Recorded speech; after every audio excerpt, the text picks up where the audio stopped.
Hello everyone, my name is Surabhi Singh और आज मैं आपसे बात करने जा रही हूँ एडवांस्ड कम्युनिकेशन टॉपिक में हब, स्विच, राउटर, ब्रिजेस में डिफरेंस क्या है। तो होपफुली आपको ये वीडियो समझ में आया होगा और प्लीज़ वीडियो को सीक्वेंस में ज़रूर देखिएगा, जिससे आपकी अंडरस्टैंडिंग इस सब्जेक्ट को लेकर बहुत ज़्यादा अच्छी हो जाएगी।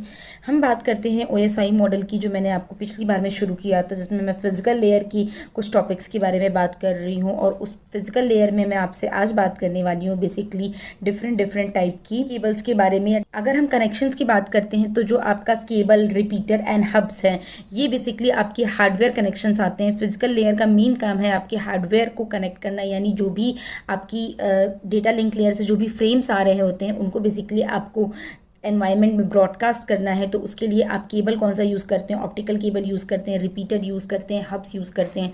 तो ये बेसिकली आपके हार्डवेयर डिवाइसेस होते हैं। उसके अलावा ब्रिजेस, स्विचेस एंड राउटर्स को भी हम यूज़ करते हैं, जो आपके हार्डवेयर के साथ साथ सॉफ्टवेयर पे भी काम करते हैं। उसके अलावा gateway, IDs, firewall and modem use होता है।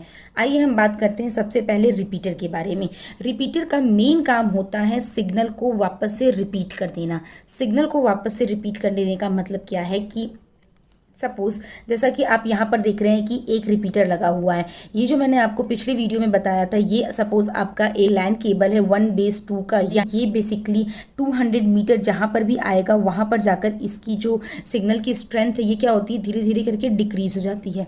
तो रिपीटर को कनेक्ट कर देने से वापस से वो स्ट्रेंथ आपकी दोबारा से आपकी रीजनरेट हो जाएगी और फिर आपकी वो लॉन्ग टर्म कम्युनिकेशन में हेल्प करेगी। So repeater regenerates the signal strength. अब आप कंफ्यूज हो जाएंगे कि एम्पलीफायर भी यही काम करता है ना।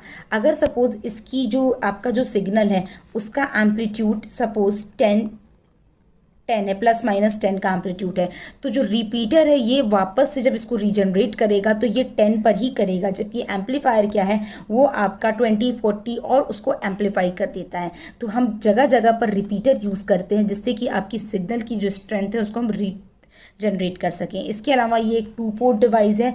इसमें सबसे ज़्यादा कोलिजन होता है। कोलिजन का क्या मतलब है, जैसे कि आप सपोज़ यहाँ पर आपका सपोज ये यहाँ पर कंप्यूटर बी है, वो कंप्यूटर यहाँ के कंप्यूटर बी को डेटा सेंड कर रहा है, यहाँ पर कंप्यूटर ए है, वो यहाँ के कंप्यूटर ए को डेटा सेंड कर रहा है। तो बी भी सेंड करेगा, ए भी सेंड करेगा, लेकिन राउटर के पास कुछ भी होल्ड एंड बफर करने का ऑप्शन नहीं। तो रिपीटर के पास कुछ भी होल्ड या बफर करने का ऑप्शन नहीं होता है, तो यहाँ पर सबसे ज़्यादा कोलिजन होता है। उसके अलावा ये है कि ये फिल्टरिंग को नहीं प्रोवाइड करता है। फिल्टरिंग का क्या मतलब है कि सपोज़ आपका जो ये एक डेटा है, ये सपोज़ ये ए यहाँ के सी को ही डेटा भेज रहा है, फिर भी ये आपका जो डेटा है यहाँ पर आपका राउटर तक जरूर जाएगा। ये फिल्टर नहीं कर सकता है कि ये डेटा अगर हमारा पहले है तो हम पहले ही डेटा को ट्रांसफ़र कर सके, इस राउटर पर जाएगा, उसके बाद वापस आकर ये सी पर जाता है।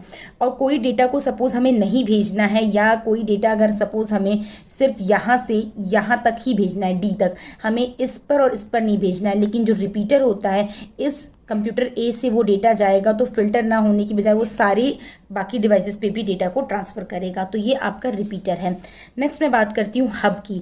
हब मैंने आपको टोपोलॉजी के टाइम पे भी बताया था कि हब का क्या काम है, कि हब के पास कोई भी जो डेटा आता है वो भी क्या करता है, सबको ब्रॉडकास्ट कर देता है, यानी वो सारे तक डेटा को पहुँचा देगा। सपोज़ ये PC3 को सिर्फ डेटा भेजना चाहता है, लेकिन वो डेटा आपका PC2, PC1 और PC4 के पास भी जाएगा, जो जिसकी वजह से सिक्योरिटी इश्यूज़ होते हैं और बैंडविड्थ आपकी बहुत ज़्यादा वेस्ट होती है। So hub is a multi point repeater. जैसा कि आप ये देख रहे थे कि रिपीटर जो होता है वो क्या है, 2 पोर्ट डिवाइस है, ठीक है, लेकिन जो आपका हब है ये मल्टी पॉइंट रिपीटर है basically, and it is a hardware device.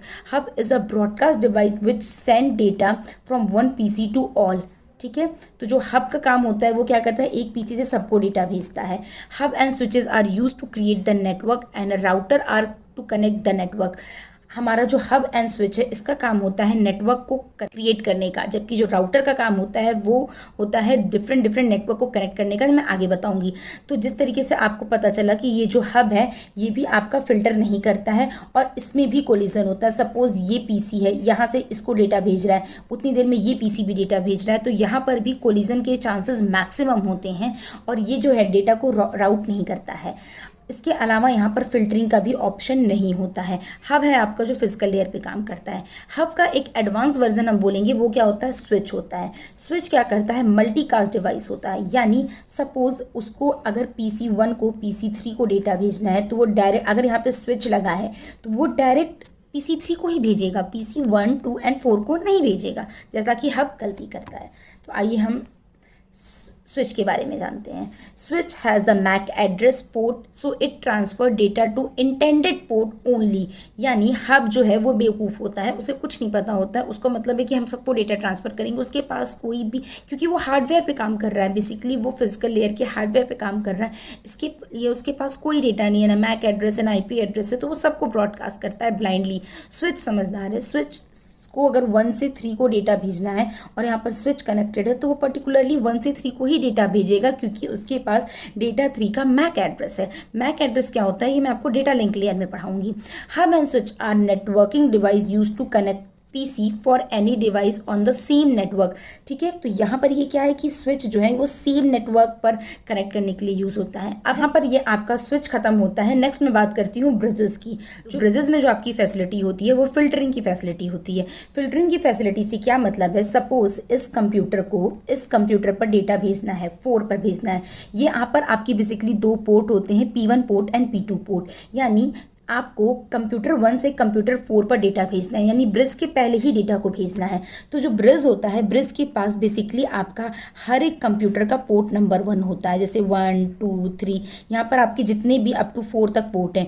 1 port आपका जो आपका 1 कंप्यूटर है वो आपका पोर्ट 1 से कनेक्टेड है, 2 आपका पोर्ट 1 से कनेक्टेड है, 3 आपका पोर्ट 1 से कनेक्टेड है। अगर हम यहाँ पर 5 की बात करते हैं तो 5 आपका पोर्ट 2 से कनेक्टेड है। ठीक है, तो इस तरीके से डिसाइड करता है ब्रिज की सपोज आपका कोई भी जो डेटा है ब्रिज के पास गया तो ब्रिज पहले देखेगा कि सपोज 4, मतलब उसने चेक किया कि यानी हमें कंप्यूटर 4 को डेटा भेजना है, तो पहले वो चेक करेगा यानी कंप्यूटर 4 का जो पोर्ट नंबर है वो क्या है। कंप्यूटर 4 का अगर पोर्ट नंबर 1 है तो ये फिल्टर करने का काम करेगा, यानी डेटा को इस साइड नहीं भेजेगा, वो डेटा को वापस से इस तरफ भेज देगा, जो 4th नंबर का कंप्यूटर है उस तक डेटा को पहुंचा देगा। तो इस तरीके से जो आपका हब में नहीं मिल रहा था, जो आपका स्विचेस में नहीं मिल रहा था, वो काम आपको ब्रिज में मिलता है फिल्टरिंग का।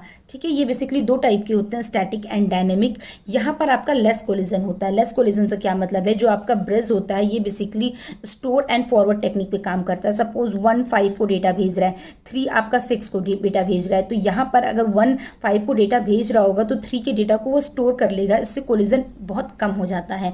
बेसिकली जो ब्रिज होता है वो डेटा यूनिट प्रोटोकॉल को यूज करता है लूपिंग के लिए। लूपिंग मतलब क्या होता है कि सपोज आपका डेटा आप 1 से 3 को भेज रहे हैं, 2 से 4 को भेज रहे हैं, तो कभी कभार ऐसा होता है कि ये लूप बन जाता है और उसी लूप में डेटा आपका मूव करता रहता है। तो यहाँ पर डेटा यूनिट प्रोटोकॉल को ब्रिजेस यूज करता है जिससे कि आपका लूप्स ना बन पाए। ये आपके ब्रिजेस हो गए। नेक्स्ट मैं बात करती हूँ राउटर की। जैसा मैंने बताया हब स्विच जो होते हैं वो बेसिकली आपका सेम नेटवर्क पे कनेक्ट करने के लिए यूज होते हैं, जबकि जो ये आपका ब्रिज था ये क्या कर रहा था, बेसिकली 2 डिफरेंट लैन को कनेक्ट कर रहा था। मतलब इधर पे आपका टोकन रिंग भी हो सकता है, इधर आपकी बस टोपोलॉजी भी हो सकती है, यानी 2 डिफरेंट टोपोलॉजी को कनेक्ट करने का काम कर रहा था। सेम इसी तरीके से राउटर भी है आपका, 2 बेसिकली सर्वर पर काम करता है। यानी अगर आपको डेटा को एक्सचेंज करना है एक नेटवर्क से दूसरे नेटवर्क पर तो उसके लिए आप राउटर को यूज़ करेंगे। यानी यहाँ पर आप हब या स्विच कुछ भी यूज़ कर सकते हैं। अगर आप इस डायग्राम को देखें तो ये पर्टिकुलर पूरा इतना डायग्राम आपका हब या स्विच का भी यूज़ कर रहा है। यानी अगर आपको इस सर्वर से, यानी ये सेम सर्वर से इस पीसी पर डेटा को भेजना है तो यहाँ पर आप स्विच को या हब को यूज़ कर सकते हैं, लेकिन इस नेटवर्क से इस नेटवर्क पर डेटा को भेजने के लिए आपको राउटर का ही यूज़ करना होगा। यानी to exchange data outside their own network device need to be able to read IP address. यानी राउटर को आईपी एड्रेस पता होना चाहिए। अभी तक आप देख रहे थे कि स्विच को और आपके ब्रिजेस को मैक एड्रेस पता होना चाहिए था, बट राउटर को एक नेटवर्क से दूसरे नेटवर्क पर डेटा को ट्रांसफर करने के लिए उसका आईपी एड्रेस पता होना चाहिए। Router is the networking device which work under the network layer of OSI model. आपको OSI मॉडल का इंट्रोडक्शन मैं पहले ही दे चुकी हूँ, तो ये चीज़ याद रखिएगा, जो राउटर है वो बेसिकली आपका नेटवर्क लेयर पे काम करता है। तो router is a gateway of the network. यहाँ पर आप इस डायग्राम से समझ पा रहे होंगे कि सपोज यहाँ पर क्या है कि ये आपका सपोज हब या स्विच है, ये आपका एक राउटर से कनेक्टेड है। अब ये बेसिकली आपके डिफरेंट डिफरेंट राउटर एक दूसरे से कनेक्टेड होते हैं। तो ये आपका प्रॉपर एक इंटरनेट का एक डायग्राम आप एक तरीके से समझ सकते हैं। सब नेक्स्ट मैं बात करती हूँ हब स्विच एंड राउटर में डिफरेंस। बहुत इंपॉर्टेंट टॉपिक है, इससे क्वेश्चंस आने की पूरी पूरी पॉसिबिलिटी है। हब जो है आपका फिजिकल लेयर पे बेसिकली काम करता है और टोटली हार्डवेयर डिवाइस है, जबकि स्विच जो है ये आपका डेटा लिंक लेयर पे काम करता है और राउटर है आपका नेटवर्क लिंक लेयर पर काम करता है। Use to connect device on the same network. Hub का काम है कि सेम नेटवर्क के डिवाइस को कनेक्ट करना। हब और स्विच सेम काम करते हैं, बस स्विच क्या होता है कि डेडिकेटेड कंप्यूटर को डेटा को ट्रांसफर करता है, जबकि हब क्या होता है ब्रॉडकास्ट कर देता है। Connect device on a different network. तो जो राउटर होता है वो डिफरेंट नेटवर्क पे कनेक्ट करता है। ये बेसिकली आपका हाफ डुप्लेक्स पे काम करता है। स्विच और राउटर आपके फुल डुप्लेक्स पे काम करते हैं। हब बेसिकली डिवाइस को ब्रॉडकास्ट कर देता है। स्विच क्या है, मल्टीकास्ट डिवाइस है। और जो राउटर है, router device is use to create route for transmitting data packets. जो आपको आगे मैं नेटवर्क लेयर पढ़ाऊंगी तो उसमें कितने टाइप के राउटिंग मेथड होते हैं वो सारी चीज़ें आपको बताऊंगी। Hub does not use any MAC address. जो मैंने आपको बताया, हब के पास कुछ भी नहीं है डेटा को, वो सीधे ब्लाइंडली ब्रॉडकास्ट कर देता है। जबकि स्विच क्या है, पर्टिकुलरली मैक एड्रेस को यूज होने की वजह से वो प्रॉपर डेडिकेटेड कंप्यूटर को डेटा ट्रांसफर करता है। Router uses IP address to transfer the data. अब अगर हम बात करें मॉडेम और राउटर में क्या डिफरेंस है, बहुत कॉमन टॉपिक है, लोग बहुत जल्दी कंफ्यूज हो जाते हैं। आपके घर में मॉडेम लगा है या राउटर लगा है, ये आप किस तरीके से बता सकते हैं। सपोज आपके घर में मॉडेम लगा हुआ है, तो मॉडेम का काम क्या है कि जो बाहर से जो भी डेटा आ रहा होता है, यानी इंटरनेट पे जो भी डेटा होता है, वो बेसिकली आपके घर तक पहुंचाने का काम मॉडेम करता है। मॉडेम का बेसिकली काम है modulation and demodulation. MOD is modulation, DEM is demodulation. Suppose आपके घर तक डेटा आ गया, अब उस घर पर जो आपका इंटरनेट आ रहा है उससे आप अपने कंप्यूटर में भी यूज़ कर रहे हैं, आप अपने मोबाइल में भी यूज़ कर रहे हैं, आप अपने टीवी में भी यूज़ कर रहे हैं। तो आपके घर के डिफरेंट डिफरेंट डिवाइसेस को इंटरनेट प्रोवाइड करने का काम कौन करता है, राउटर करता है। Modem are use to transmit digital information. The word modem is derived from the modulation and demodulation. The essential function of a modem are to modulate an analog carrier signal to carry digital information and to demodulate similar signal, so to decode the digital information from the analog carrier signal. A router is what routes or pass your internet connection to all your device. तो router का काम क्या है कि आपके घर के जो डिफरेंट डिफरेंट डिवाइसेस हैं उनको इंटरनेट प्रोवाइड करना। सपोज आपके घर में आप सिर्फ एक मोबाइल यूज़ कर रहे हैं और कोई भी डिवाइस नहीं यूज़ कर रहे हैं, तो और आपने इंटरनेट से मॉडेम को से डेटा लिया, तो आपको राउटर की ज़रूरत नहीं पड़ेगी। अगर सिर्फ एक डिवाइस को कनेक्ट कर रहे हैं तो आपको राउटर की ज़रूरत नहीं पड़ेगी। लेकिन आजकल आप देख रहे हैं एलेक्सा या जितनी भी स्मार्ट थिंग्स आ रही हैं, आपको मल्टी कनेक्शंस की रिक्वायरमेंट होती है, तो हर घर में आपको राउटर जरूर मिलता है। आजकल जो नया लेटेस्ट आ रहा है, अगर आप अमेजोन वगैरह पर देखेंगे तो जो आपका राउटर और मॉडेम है वो एक साथ इनबिल्ट होकर आ रहा है, ना कि इंडिविजुअल। तो यहाँ पर ये वीडियो खत्म होता है। पसंद आई है तो लाइक एंड सब्सक्राइब जरूर कीजिएगा नेक्स्ट वीडियो की नोटिफिकेशन के लिए। Thank you.